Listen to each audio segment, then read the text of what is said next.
Darwin Nunez is now undroppable for Liverpool. Yes, you've heard that right. After Liverpool beat West Ham 3-1 at home, I've seen now a performance from Darwin Nunez which for me cements him as Liverpool's number 9 ahead of the likes of Diogo Jota and Cody Gakpo. And if you cast your mind back to last summer when the Uruguayan joined from Benfica, that was always the natural evolution and plan for the Jurgen Klopp side. Darwin Nunez would come in and replace Roberto Firmino as a completely different type of number 9. However, it would be the long-term goal to have a number 9 who would score goals and be the focal point for this Liverpool side.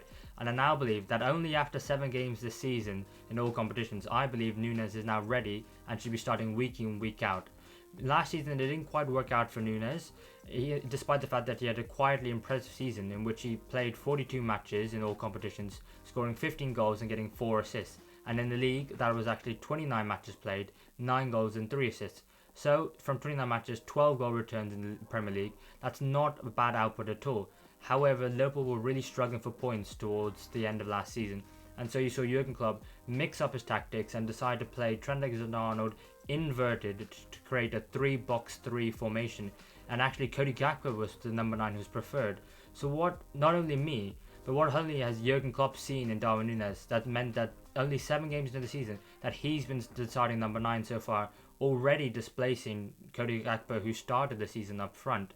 Well, for me, it's the fact that he's outperforming his XG. Last season we saw Darwin Nunez have a plethora of chances and he was really struggling to take his chances, and he was underperformed his XG massively, which is something at Benfica he actually overperformed massively, which in the end resulted in him getting those 34 goals in all competitions.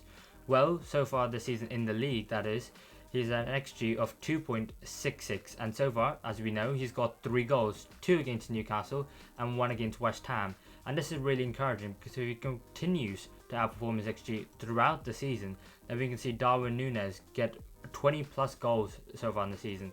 Just from 7 matches, if he ends up playing the 42 matches he did last season, he's on course to get 24 goals and 12 assists.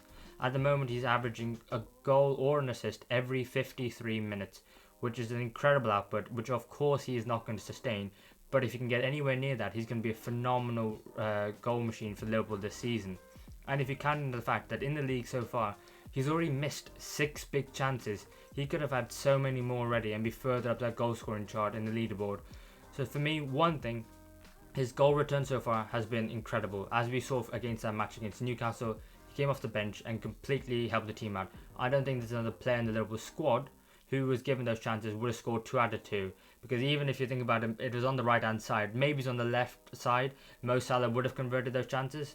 But even then, I think Darwin Nunez on his day is the most clinical Liverpool forward and therefore has to be starting. And that's point number 1. And the second point is actually his all-round play, because it's dramatically improved from last season. Last season we saw Darwin Nunez be a bit of a headless chicken at times, which I don't think a lot of people will disagree with. He was pressing on his own with no pressing triggers, and he was kind of disjointing the team's press because other teams would just bypass him quite easily, and then it would only leave 9 men to press the rest of the opposition rather than the 10, and it would be less effective.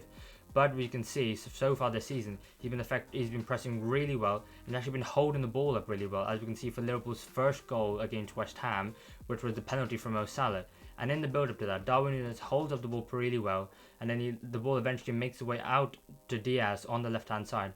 Diaz runs with the ball at the West Ham defence, and then as we can see, Darwin Nunez actually makes a run from the Liverpool third into the West Ham penalty area, and it's only him in the Liverpool side again, apart from maybe Mo Salah, who actually has the pace, the power and the directness to actually make that run and still find himself in some space, despite the fact that he's making a pretty straightforward run into the box. And as you can see, at the end of the day, the West Ham centre-backs cannot get a hold of Nunez, despite the fact, like I said, it's a pretty straightforward run, and of course there's a bit of luck to it. It comes off Nunez's heel and it gets his way to Mo Salah, who then gets fouled by a Gareth, and then you get the penalty, and then of course Mo Salah converts it. But we can see from the second clip now, in fact, after the first goal's gone in, Darwin Nunez is now occupying both the centre-backs in the space, and then when Mo Salah gets the ball out on the right hand side, Nunez then makes that direct run into the box because he is so goal hungry. He wants to get goals, he wants to be direct, and he's got the pace and power, again like I said, to make his way into the box and receive the ball. Of course the shot gets blocked, it is well defended by the West Ham defence, but we can see again the directness. the hunger for the goals. It's there, and actually, apart from maybe Mo Salah again, he's got it in abundance, and the only Liverpool forward who could probably have it apart from Mo Salah. And I also think Darwin Nunez' hold-up play in this game was actually really impressive, coming up against two big, physical, powerful defenders in Kurt Zouma and Nea Figuered, who really aren't scared of any centre-forward trying to bully them because they can bully the centre-forward back themselves. But it was great to see Nunez actually hold the ball and link up play really well, which has been one of the criticisms of him, because yes, we know he's got pace and he can run in behind on the last shoulder of the defence, but can he link up play as well as the likes of Cody Gakpo or Roberto Firmino did for Liverpool for so long, and like he did last year? And as you can see in this game, he definitely did that. And we can see one clip here, and we can't show the full footage, but we can see from the clip that Darwin Nunez managed to control the ball and hold up one of the West Ham centre-backs, and he's able to link up the play and then make his run into the final third of West Ham's defence and trying to create a chance, which actually, by making that run behind the West Ham centre-backs, he actually ends up creating more space for the midfield around him, rather than staying still and stagnant, or maybe even dropping deep as we sometimes see Cody Gakpo do or Diego Jota do, which means that the midfielders now have more time, and this is especially useful considering the fact that there's no defensive midfielder, well, recognised defensive midfielder for Liverpool. I know Alex McAllister is playing there and is doing a fantastic job so far, but if the ball was to be lost, it would really leave Liverpool in a lot of trouble, which means it's a good thing that the midfielders now have more time to find a pass to another man. And also, at some point, you've got to accept the fact that Mo Salah is not going to be the main man for the Liverpool team anymore. It seems at the moment that he is not going to stop and he's going to keep on going. And we've seen but his role adapt and change this season as he's becoming more and more creative. As we saw, he got 3 assists in the last game for Liverpool. And, I think it's one where eventually Jurgen Klopp isn't going to be able to bench Darwin Nunez because of the fact that he's going to be the main goal scorer and the main threat for the opposition to worry about.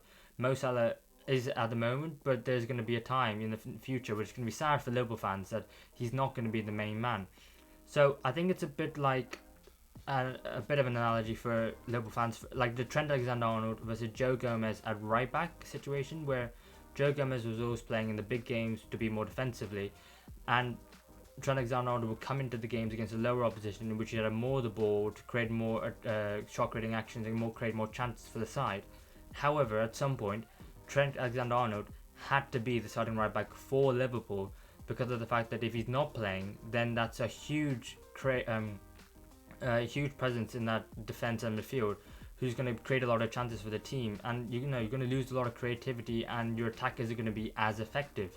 And at some point, Darwin Nunez is going to have to play every single game because of the fact that you can't just bench your main goal scorer.